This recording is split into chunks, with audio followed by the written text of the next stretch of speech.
Big announcement by Prime Minister Narendra Modi. This was his 9th address to the nation on coronavirus. Prime Minister Modi in this address announced a centralized vaccine procurement plan. So from the 21st of June, 75% of vaccines will be bought by the center, and it's the center that takes the onus of providing vaccines free of cost even to states.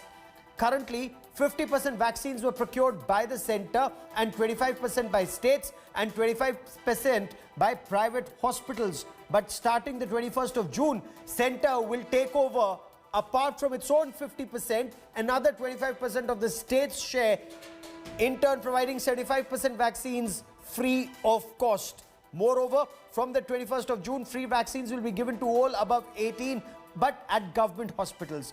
Private hospitals will charge 150 rupees extra in terms of administration cost of those vaccines.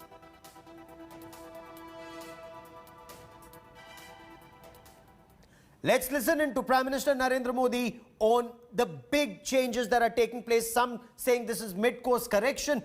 I'll get you more on that, but let's listen to the Prime Minister.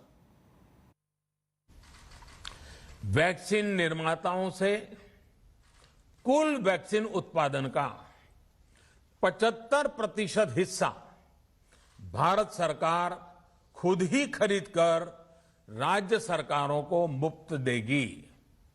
यानी देश की किसी भी राज्य सरकार को vaccine पर कुछ भी खर्च नहीं करना होगा।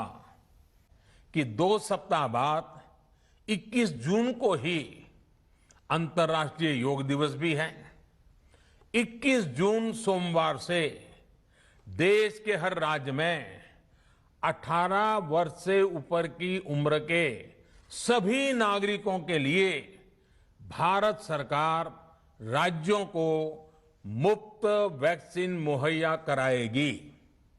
जो व्यक्ति मुफ्त में वैक्सीन नहीं लगवाना चाहते, प्राइवेट अस्पताल में वैक्सीन लगवाना चाहते हैं, उनका भी ध्यान रखा गया है। देश में बन रही वैक्सीन में से 25% प्राइवेट सेक्टर के अस्पताल सीधे ले पाए, ये व्यवस्था जारी रहेगी। प्राइवेट अस्पताल वैक्सीन की निर्धारित कीमत के उपरांत एक डोज पर अधिकतम 150 रुपये ही सर्विस चार्ज ले सकेंगे। इसकी निगरानी करने का काम राज्य सरकारों के पास ही रहेगा। So the center's decision to take control of vaccination comes at a time when politics on the issue was actually showing no signs of abating. Prime Minister Narendra Modi, in his point-by-point rebuttal to the opposition attack, slammed state governments for politics over India's vaccination drive. Prime Minister Narendra Modi blamed the states, saying they first demanded decentralization of the vaccination process, and when they faced difficulties, when they realized what the center was going through, they once again tried to pass the buck back to the center. The Prime Minister said since he didn't want citizens to suffer, the center has accepted this demand of the states. Soon after the Prime Minister's speech, the Congress hit out at the Prime Minister, saying they were hurt by the Prime Minister's vaccination lies, as the Congress put it.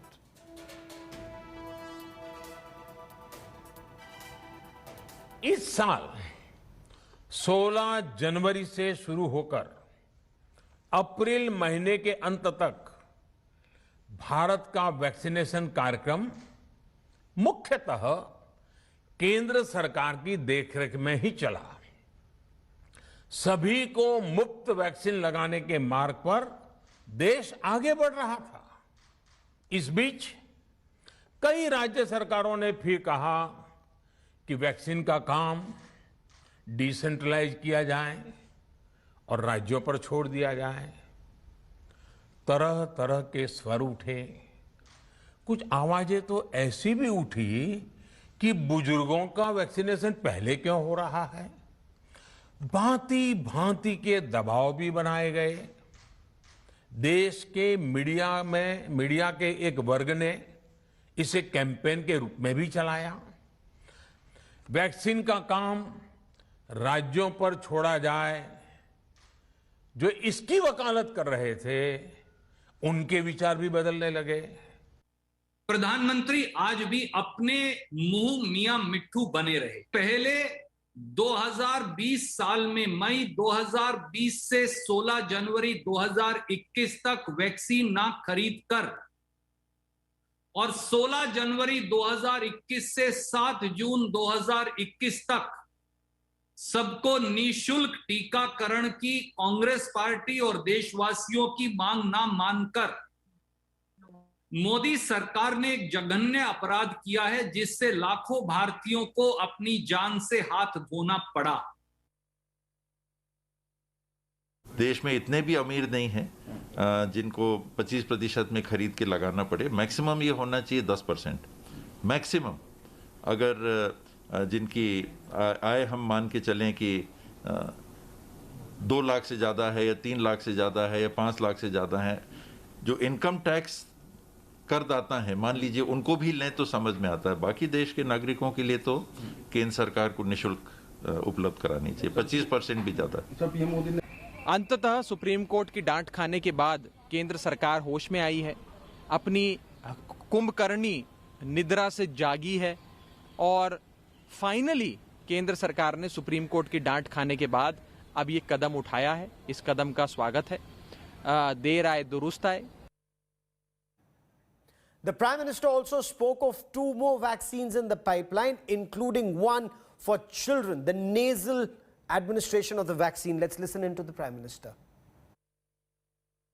हर आशंका को दरकिनार करके भारत ने 1 साल के भीतर ही एक नहीं बल्कि 2 made in India vaccine launch कर दी। हमारे देश ने, देश के वैज्ञानिकों ने ये दिखा दिया कि भारत बड़े बड़े देशों से पीछे नहीं है। पिछले काफी समय से देश लगातार जो प्रयास और परिश्रम कर रहा है, उससे आने वाले दिनों में वैक्सीन की सप्लाई और भी ज्यादा बढ़ने वाली है। आज देश में 7 कंपनियां विभिन्न प्रकार की वैक्सीन का प्रोडक्शन कर रही है। 3 और वैक्सीन का ट्रायल भी एडवांस स्टेज पे चल रहा है। वैक्सीन की उपलब्धता बढ़ाने के लिए दूसरे देशों की कंपनियों से भी वैक्सीन खरीदने की प्रक्रिया को तेज किया गया है। इधर हाल के दिनों में कुछ एक्सपर्ट्स द्वारा हमारे बच्चों को लेकर भी चिंता जताई गई है। इस दिशा में भी 2 वैक्सीन का ट्रायल तेजी से चल रहा है।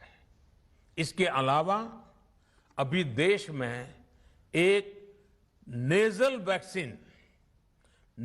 वैक्सीन पर भी रिसर्च जारी है। इसे सिरिंज से न देकर नाक में स्प्रे किया जाएगा। देश को अगर निकट भविष्य में इस वैक्सीन पर सफलता मिलती है तो इससे भारत के वैक्सीन अभियान में और ज्यादा तेजी आएगी। And let's now tell you more about the nasal vaccine and of course other trials that are currently underway. The screening of children for the second phase of clinical trials of Bharat Biotech's Covaxin starts at the All India Institute of Medical Sciences in the national capital. The clinical trials will be conducted to see if the vaccine is safe and effective for children between the age group of 2 years and 18 years. The clinical trials hold immense significance. Many parents are worried about the impact of the possible 3rd wave on children. Currently, India has no vaccine that is approved for children below the age of 18 years. A total of 525 children are being included in trials. Now, these children are being divided into 3 groups. Group 1 has children between the age group of 12 years and 18 years. Group 2 has kids between 6 years and 12 years. Group 3 will have children between the age group of 2 years and 6 years. The volunteers will receive 2 doses of Covaxin at an interval of 28 days. And this comes after AIIMS Patna started trials recently. Now, these trials at AIIMS Patna was on the age group between 12 years and 18 years. Recruitment होता रहेगा. जब एक sample size achieve हो जाता है तो उसके बाद रिक्रूटमेंट बंद हो जाता है. उसके बाद रेगुलर इंटरवल पे उनका फॉलोअप होता है जो चलता रहेगा. फाइनल रिजल्ट वो बताता है कि रियली सेफ्टी है कि नहीं. उन बच्चों का हम मॉनिटर करते रहेंगे और जैसे एडल्ट में करते रहें वैसे ही बच्चों में भी मॉनिटर करेंगे. इम्यूनोजेनिसिटी भी देखेंगे कि सेफ्टी ही नहीं, अगर सेफ भी है तो क्या बच्चों में देने से फ़ायदा है कि नहीं, क्या एंटीबॉडीज़ लेवल बनने हैं कि नहीं. उसके बाद अगर रिजल्ट आता है रिसर्च के बाद कि हाँ सेफ भी है और अगर इफेक्टिव भी है तो शायद रेगुलेटरी अथॉरिटी उस पर जो भी निर्णय लेना होगा वो लेंगे. Covaxin or Covishield? That's the question virtually on everyone's mind if you're going to take the first shot against COVID-19. Government says both Covishield and Covaxin offer protection against COVID-19, but the first Indian study among doctors and nurses say that those who got the Covishield generated a higher proportion of antibodies. India Today's Sneha Murdani gets us more. A preprint of the first Indian study among doctors and nurses who received both shots show that a higher proportion of those inoculated with Covishield produced antibodies compared to those who received Covaxin, even though both shots elicited a good immune response. Among 515 healthcare workers, of which 305 were male and 210 were female, 95% showed seropositivity or higher antibodies after 2 doses of both vaccines. Of the 425 Covishield and 90 Covaxin recipients, 98.1% and 80% respectively showed seropositivity. However, both seropositivity rate and average rise in anti-spike antibody was significantly higher in Covishield versus Covaxin recipients, the study says. We interestingly note in this study that even a single dose of each vaccine were responsible for boosting immune response in people who had past history of COVID-19. This suggests that both vaccine works very good in Indian people and one should go for vaccination as early as possible. While no difference was observed in relation to gender, body mass index, blood group and any comorbidities, people aged 60 years and above or those with type 2 diabetes had a significantly lower seropositivity rate, indicating a comparatively lower antibody response. The study also shows a good safety profile for both vaccines. Measuring antibodies after vaccination is not a reliable measure of the immunity against the virus. That's because immunity is multi-pronged, almost like the Army, the Navy, and the Air Force. And by measuring the lab antibody level, we are only measuring a fragment of our immune response. Overall, the fact that very few people develop breakthrough infections is a good indicator of how well our vaccines are doing. The study, which was done at the peak of the second wave of the pandemic, shows that the vaccines, both of them, are working. This just shows that it's time now for us to speed up vaccinations in a big way as we brace for the third wave of the pandemic. The study says even 1 dose of the vaccine is offering some amount of protection. Right now in the country, just about 4% of the population have got both doses of the vaccine. Less than 15% of the population have got 1 dose of the vaccine. In New Delhi, Sneha Murdani for India Today. Welcome back. It's being claimed by some that the centre is to give an ex gratia of 4 lakh rupees to the next of kin of COVID victims. But is that a fact? No, it isn't. At least not yet, because no such announcement has been made by the centre. At least not yet. That is all I have time for at 7 on 7. A quick break. Back with